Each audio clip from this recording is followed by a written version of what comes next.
সন্দেশখালীতে শাহজাহান অনুগামীর দাদাগিরির অভিযোগ। জল প্রকল্পের কাজে ঠিকাদারকে বাধা, কাটমানির টাকা না পাওয়ায় শাসক নেতার হুজ্জুতির অভিযোগ।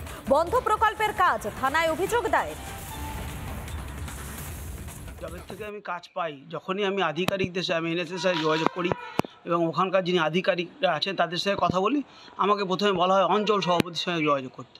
আমি একাধিকবার অঞ্চল সভাপতির সাথে দেখা করেছি, ওয়ার্ক অর্ডার দেওয়ার কোনো সদিচ্ছা ছিল না।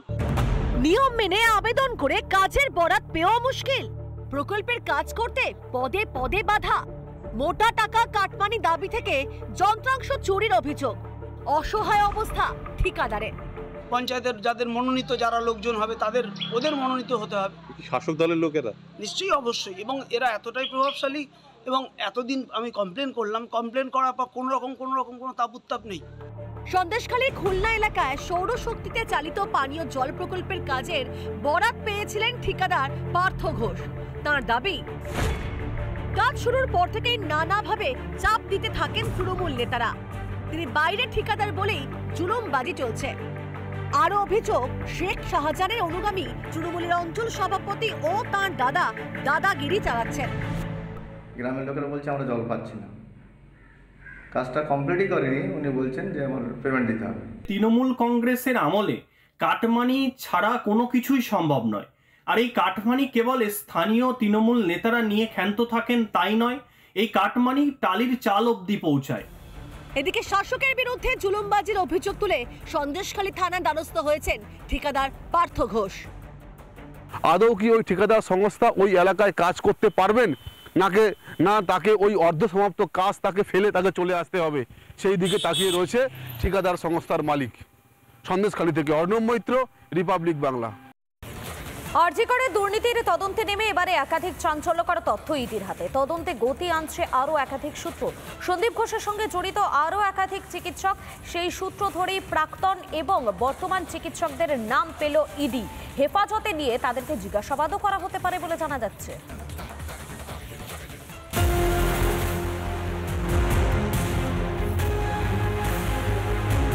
অভয়াকে ধর্ষণ করে খুনের পর আরজিকরের দুর্নীতি তদন্তে নামে সিবিআই। দেহ পাচার থেকে টেন্ডার দুর্নীতি, সবটাই এখন সিবিআই ইডির স্ক্যানারে। সেই তদন্তের সূত্র ধরে এবার আরজিকরের আর্থিক দুর্নীতি মামলায় ইডির স্ক্যানারে আরজিকরের এক প্রাক্তন চিকিৎসক। কি ভূমিকা তাঁর, খতিয়ে দেখছেন তদন্তকারীরা। তাহলে কি এবার ধরে নেওয়া যাক যে খোলস ছাড়িয়ে আসল দোষীদেরকে একেবারে ধরার প্রক্রিয়া শুরু করে দিল ইডি?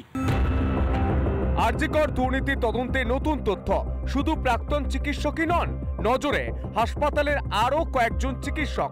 হেফাজতে নিয়ে জিজ্ঞাসাবাদের ভাবনা।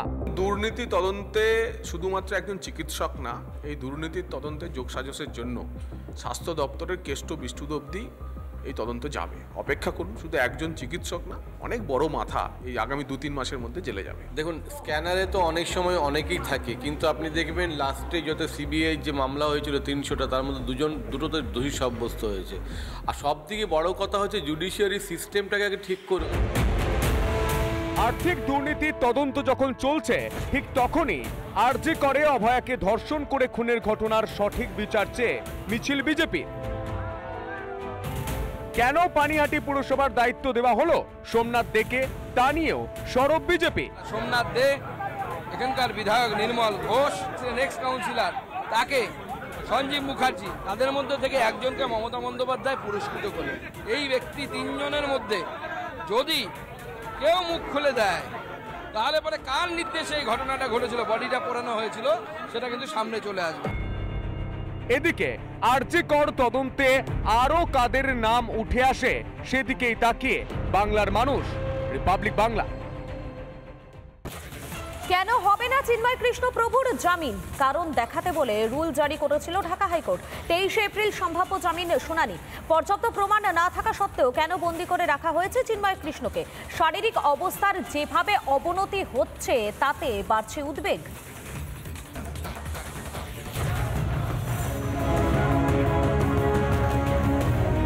গ্রেপ্তারের পর প্রায় 5 মাস হতে চলল, অকাট্য প্রমাণ, বিশ্বাসযোগ্য সাক্ষী কিছুই নেই। অথচ জেল মুক্তি তো দূর, নানা অছিলায় চিন্ময় কৃষ্ণ প্রভুর জামিনের শুনানি পিছিয়েই চলেছে। ইউনূস জমানায় গোটা বাংলাদেশের মতোই বিচার ব্যবস্থারও বেহাল দশা। 4 ফেব্রুয়ারি রুল জারি করেছিল ঢাকা হাইকোর্ট। কেন চিন্ময় কৃষ্ণকে জামিন দেওয়া হবে না, পুলিশকে কারণ দেখাতে বলে ঢাকা হাইকোর্ট। 2 সপ্তাহ সময় দেওয়া হয়েছিল কারণ দেখাতে। গত 19শে মার্চ সেই রুলের শুনানির দিন ধার্য করেছে বাংলাদেশের আদালত। বাংলাদেশ সুপ্রিম কোর্টের অবকাশকালীন ছুটির পর শুনানির দিন ঠিক হয়েছে। 19শে এপ্রিল ছুটি শেষ হচ্ছে বাংলাদেশ সুপ্রিম কোর্টে। 23শে এপ্রিল বুধবার চিন্ময় কৃষ্ণের জামিন নিয়ে শুনানির সম্ভাবনা। এবং ওনাকে আমরা অনেক চেষ্টা করে আজ পর্যন্ত আমরা ওনাকে জামিনে বের করতে পারিনি। তারপরে ওনাকে ক্রমশই কোর্ট এই তারিখ চেঞ্জ করে নতুন শুনানির তারিখ নির্ধারণ করছে। ওখানে কোনো রকমের জুডিশিয়ারি নেই, ওটা শেষ হয়ে গেছে। ওই জুডিশিয়ারি থেকে আপনি কি এক্সপেক্ট করছেন, কি আপনি এক্সপেক্ট করতে পারবেন কি ওরা আপনাকে ন্যায় দেবেন? এদিকে জেলে চিন্ময় কৃষ্ণ প্রভুর শারীরিক অবস্থা দ্রুত অবনতি হচ্ছে। হার্ট লিভারের জটিল সমস্যা থাকা সত্ত্বেও পর্যাপ্ত চিকিৎসার ব্যবস্থা করা হচ্ছে না। এই পরিস্থিতিতে 1 মাসের মধ্যে জেল থেকে ছাড়া না পেলে প্রাণ সংশয়ের আশঙ্কা প্রকাশ করেছেন চিন্ময় কৃষ্ণ প্রভুর মা। মিথ্যা মামলায় কোনো সাক্ষ্য প্রমাণ নেই। নভেম্বর মাস থেকে আজ অবধি সাধুকে আটকে রাখা হয়েছে অত্যন্ত অন্যায়ভাবে, একটা চরম নির্যাতনের মধ্যে তাকে তিলে তিলে হত্যা করা হচ্ছে। সারা পৃথিবী জানে চিন্ময় কৃষ্ণের বিরুদ্ধে যে দেশদ্রোহিতার মামলা তার কোনো সারবত্তা নেই। তারপরও গায়ে জোরে তাকে জেলবন্দি করে রেখেছে বর্বর ইউনুস প্রশাসন।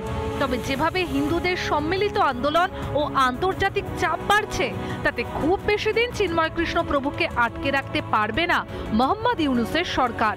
রিপাবলিক বাংলা।